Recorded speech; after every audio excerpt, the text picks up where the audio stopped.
Hello and welcome to Team Blush, and welcome to the first build series that will be featured on the channel. This build series will be going over the process of taking this KA24E block pulled from a truck at a junkyard and completely building it for our turbocharger with forged internals and lots of other goodies. During this build series, we will more than likely be going through each component one at a time to show you how you can possibly do this yourself at home. That being said, you should take caution if you are going to follow the steps of this build series, considering this is the first time that we have ever built an engine, and we are jumping in pretty deep considering this will be a fully forged, turbocharged, and standalone ECU build. At the very end of the series, with the engine completely built in the car and everything done, I will go over the price of all of the components that it took to do this.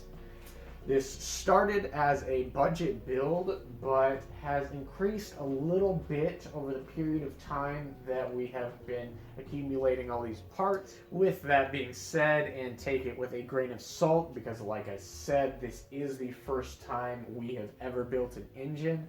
But I do believe that the parts that have been chosen for this build have been chosen for a reason, for their reliability, even if some pieces may be a little bit more expensive than others. So that sums up a little bit of where we have been in the last 7 months. It's been quite a while. It may even be 8 or more months. Really haven't been keeping track of time very well, but we've gone ahead and we've gotten everything that we believe is necessary for this complete engine build and installation. There's a few things still coming in, some shipping orders, whatnot, but for the most part everything's here. And even off camera, this is not everything. Off camera there is another pile of parts that we'll be using to build. So without further ado, I've been waiting 7 months. I'm super excited to jump into this build, and I'm not going to make you wait any longer. Let's head right into the first episode of this build series. Get these forged pistons on these forged rods. We're going to go ahead and get the rings gapped and ready to put on our pistons so that we can go ahead and start assembling our block. Let's get right to it.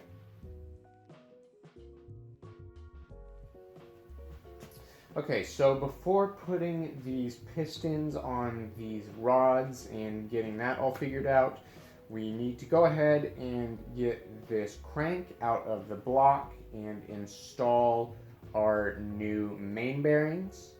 Like I said in the intro of the video, this block comes from the D21 Nissan pickup, and it was pulled from a junkyard. Here are some pictures of that process.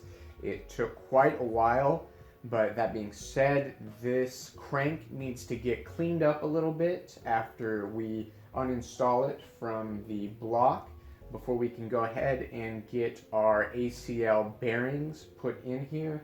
And we're going to go ahead and Plastigauge these bearing clearances just in case. Don't want to go through this entire process and end up spinning a bearing because we didn't go ahead and buy some super cheap Plastigauge, and I'll show you how to use that when we get to it. But for the time being, I'm going to go ahead and lift this crank out of the block, head outside, clean it, and then thanks to the magic of video editing, you will see this all clean and ready for the main bearings once I return.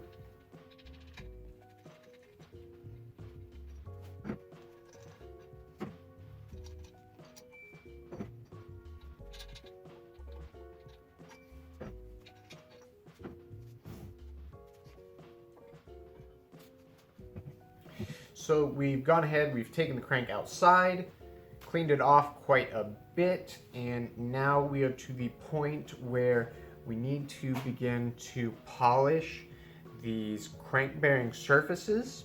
As you can see, I have laid out and cut strips of 1500 grit sandpaper that we will be using to go ahead and polish these crank bearing surfaces. I have also taken a microfiber rag and cut it so that we can do something a little like this. We'll wrap the strip of sandpaper around the bearing surface as best as we can. After that, we will wrap this microfiber towel that we've cut to size around it as well. And then holding on to the two ends of it, we will begin to rotate the sandpaper around that bearing surface while we add WD-40 to the mix, and we will continue to just rotate that sandpaper around that surface until it is a mirror-like finish.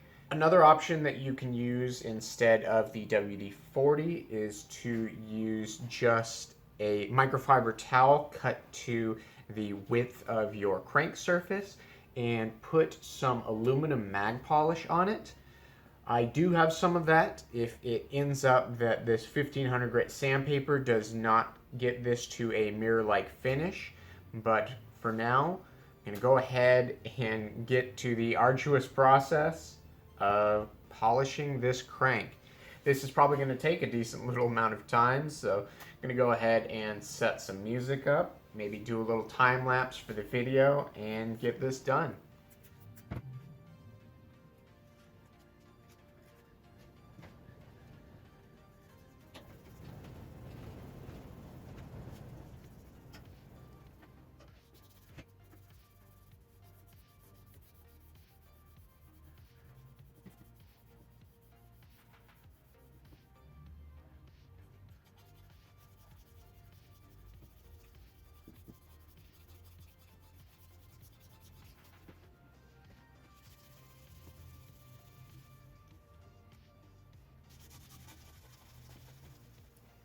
It is now the next day. We spent pretty much all of yesterday polishing the crank. It was a lot longer of a task than I was expecting, but we've gotten to a point where we believe the crank is looking good, and with a fingernail test run across each of these bearings, we cannot feel any sort of lips or ridges or anything nasty, save for this main right here. You can't see very well because we have WD-40 on all of these surfaces. We let it sit overnight, so we doused it all in WD-40 to keep it from flash rusting. But I will take you really close and you will see, hopefully,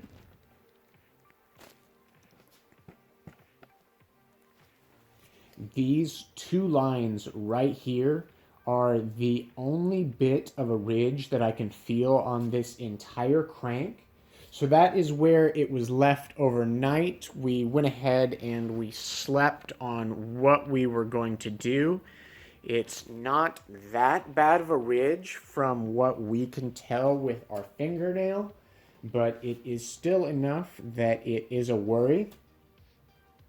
So after having slept on this, I believe the plan of attack is going to be to put this into the block with the bearings installed. And while we have it, we are going to use this Plastigauge and see if the clearances on the crank are to spec. If the clearances are not in spec, then we will be taking this to the machine shop to get machined and get some oversized bearings. But for the time being, let's go ahead and Plastigauge this. I will show you how to do this and see if we are good to go. Here's hoping that this crank is good to go, because it would be a shame to have gotten 7 months into this parts hoarding process and end up having to take the block back to the machine shop again and have to wait for that. So we have our ACL bearings right here. Get these open. And inside you will have these thrust bearings. This sits in the very middle of the KA24E block. And then you will have the rest of your mains bearings. These are these four. So you'll have one for the bottom, and then here in a second we will look at the mains caps and we will put the bearings on them. These bearings do have a right and wrong way that they can be put in. If you pay attention to the little notch on the edge of the bearing, you can see that they locate on these notches on the block, and the thrust bearing has the exact same notch as well right there. So definitely pay attention while you are installing these. Also, make sure when you are installing these bearings that you get the correct bearing and get the correct orientation so that this hole lines up with the holes in the block. Now, some individuals will say to put lubrication on the back of the bearings as you are putting them into the block. I know that Real Street Performance does this, and they are quite obviously very skilled engine builders. So I am not going to say whether or not you should do this, considering this is our first engine build. But in our sake, we are not going to be putting lubricant on the back side of these bearings. And you are free to discuss in the comments whether or not that is correct or not, because I am curious to all sides of that story. With those bearings installed, I am just going to very gently tap the edge of each bearing to make sure it is sitting flush.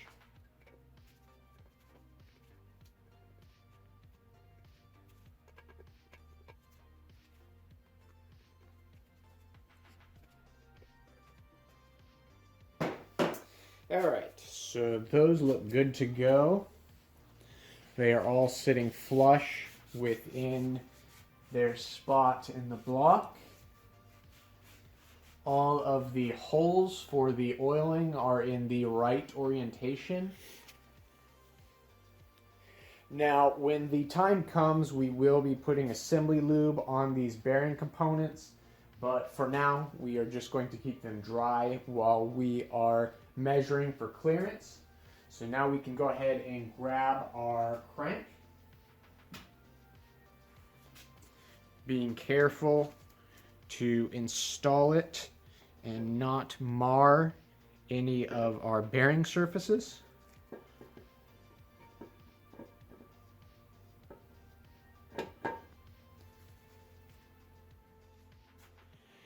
Now we can go ahead and get the caps for our block and install them with our bearings put on. Just like with the block, there is a right and wrong way to putting these on.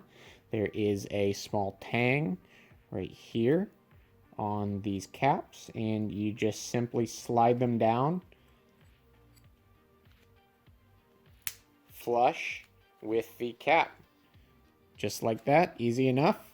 So now that we have the bearing installed on the back of this cap, we need to put Plastigauge on it so we can see what the clearances are on our crank. All right, we moved back over to the little workbench area, and we have installed all of the bearings on our main caps. This is our Plastigauge. It is this very, very fine piece of plastic rod that you break off and place onto your bearing surface right there. Then as you install this and the two surfaces of this bearing and the crank meet each other, it will smush this plastic piece flat. It's colored green so that it is easier to see. When you uninstall it, you can see these measurements on this piece of paper that comes with the Plastigauge. It will smush out that little plastic piece. Then you can bring your paper up next to the smushed plastic and see which width corresponds with the measurement on the paper. And that's how you figure out what clearances your bearings have before installing them into an engine. So give me just a moment to get some Plastigauge on all of these bearings. Then we'll move back over to the block once again and get these main caps installed. Before installing these main caps, we went ahead and cleaned the top of the crank surface free of any of that WD-40, just so there is absolutely nothing that could possibly get in between the two surfaces while measuring for clearance. Okay, due to the Plastigauge not wanting to sit in these main caps when I am turning them over, I simply put it on the crank itself, so that should be just as fine.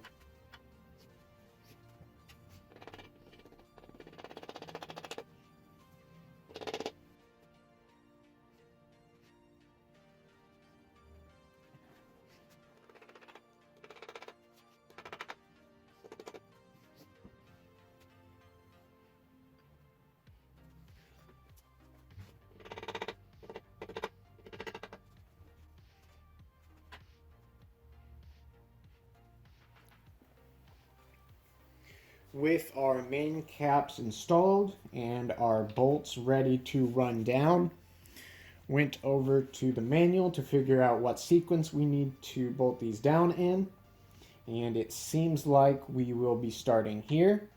So 1, 2, 3, 4, 5, 6, 7, 8, 9, 10. So pretty easy, keeping the load distributed while we torque these down, and we will be torquing these down to 52 foot-pounds. So it doesn't say to do it in 2 stages, but what we'll be doing is hand tightening these to as much as we can. Then I'm going to go ahead and do 30 foot-pounds, then I will do 52. And once we're done with that, we'll pull these main caps back off to look at that Plastigauge. So there was a little bit of a cut, and there was a little bit of drama off camera. Couldn't get these bolts started. They were just getting bound up and stuff, so pulled the caps off one by one, seated them back down, and while seating them back down, I was making sure that they were starting and actually threading into the block.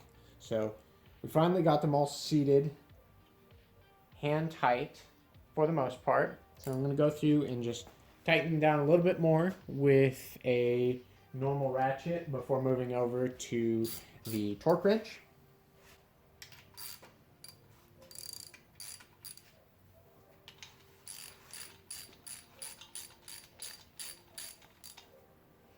And I'm not applying any pressure at all to these. These we're just doing until it begins to stop turning.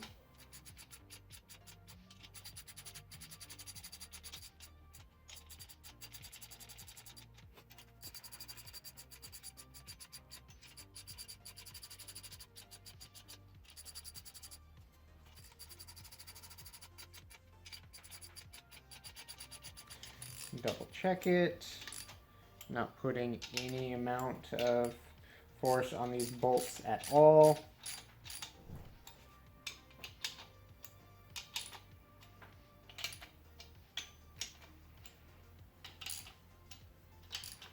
All right, now we can move over to the torque wrench.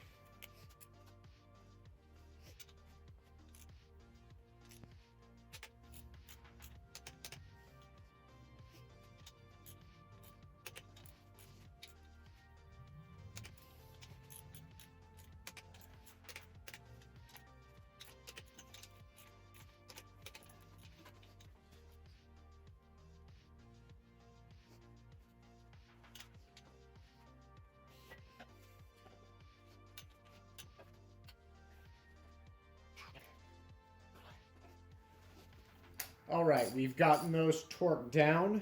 So now we need to uninstall the bolts, take off the main caps, and then take a look at the Plastigauge.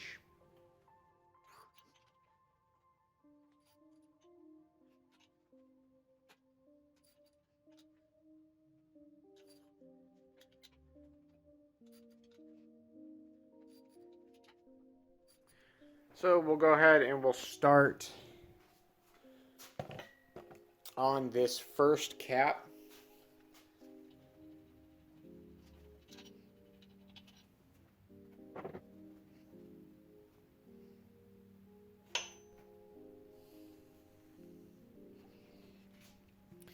And as you can see, our Plastigauge has left a mark, and in our service manual, it says that the crankshaft main bearing oil clearance for a 1989 KA24E is between, I believe that's 8 thousandths and 19 thousandths. So with that in mind, we can open our Plastigauge guide up. And as you can see, if we bring the 15 thousandths up next to our smushed Plastigauge, don't know about you, but that definitely looks like a winner to me. So I believe we can say that that is within spec of our manual. So we'll go down, we will find the clearance for the rest of these caps, and then we will have to do that on the opposite side of the crankshaft. So we'll have to take the crankshaft out, rotate it 180 degrees, drop it back down, and then measure the clearance again. And that will just show that the camshaft is concentric with its measurements. And then we can go ahead and decide whether or not we're going to continue the assembly.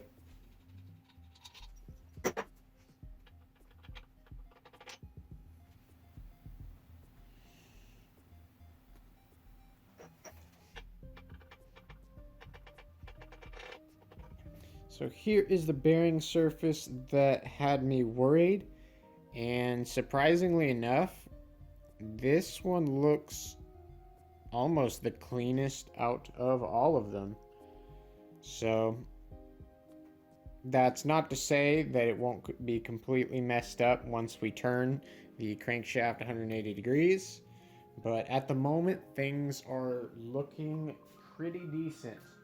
I am happy with it so far, and we'll move on to this last cap and get ready to do it again. I will do the rest of it off camera because you've seen me do it once.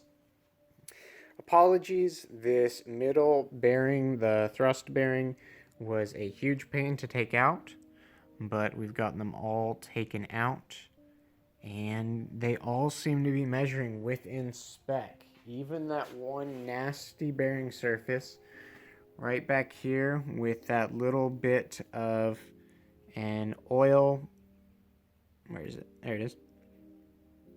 Even that little, what looks to be a scratch, there's no change in the Plastigauge in terms of width when it goes over those little marks, and the rest of them seem just fine as well.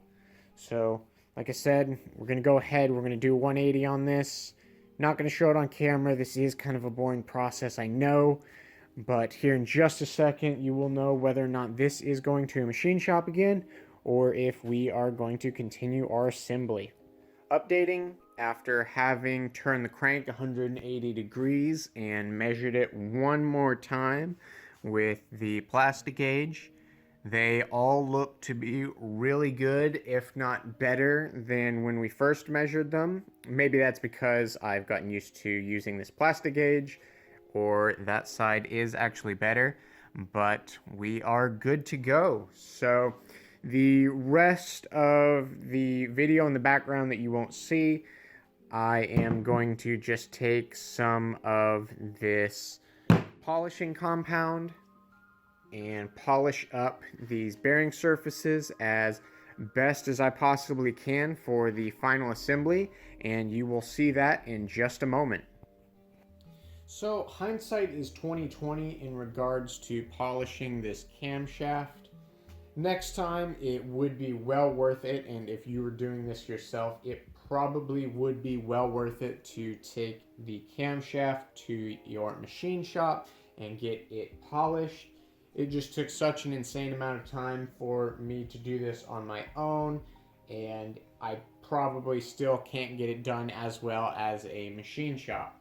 That being said, we are now polished and clean to the point where I'm comfortable with placing this camshaft into the block with our assembly lubricant and turning it over to make sure that it doesn't bind. So, bring you over here. Alright, let's get our assembly lube put on these bearings.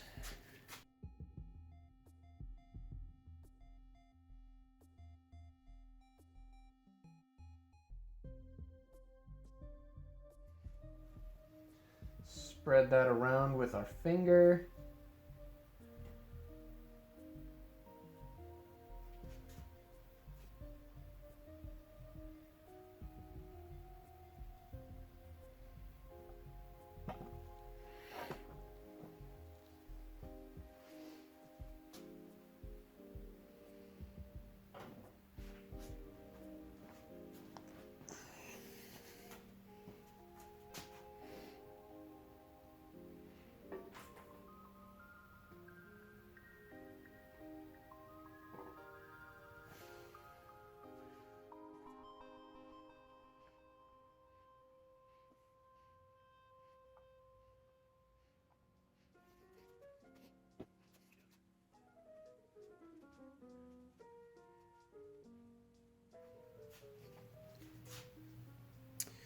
And now we can install our main caps.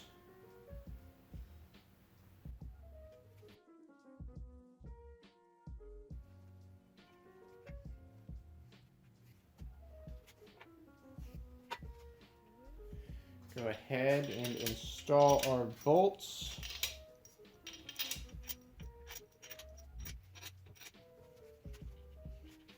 And we're just going to hand tighten. And we'll do 30 foot-pounds, then we'll do 52. And then we can test, turn the crank, make sure it's not binding.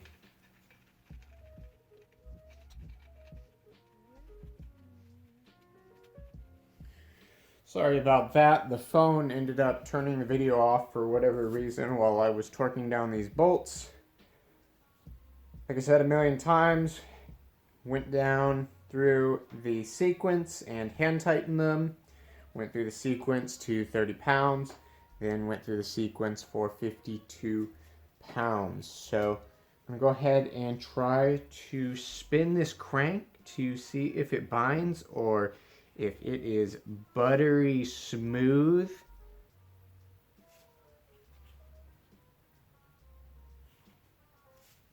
It's feeling pretty buttery to me.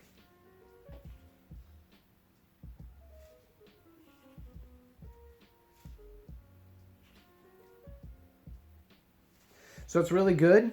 One full rotation on this crankshaft on the 5 mains bearings. Felt just fine to me, but again, first time building an engine, so can't really take my word for much, but definitely felt good. Next time we'll rotate the engine, we will have the pistons and rods on, so we'll give it another go around once we've gotten those on. So having been editing this video throughout the process of getting this crankshaft in the block, just due to the way that we've been filming, this is a pretty long video already, so deciding on making this building the block part of the series a two-parter. Next up, we'll be looking at getting the pistons on the rods and getting the clearances for those bearings done. I know, super exciting stuff, but we do want to make sure that those clearances on these bearing surfaces are nice as well. And then we'll be looking at getting the clearances for the rings on the pistons right as well. And we can go ahead and install those pistons into the block, all in the next episode. Hope to see you there.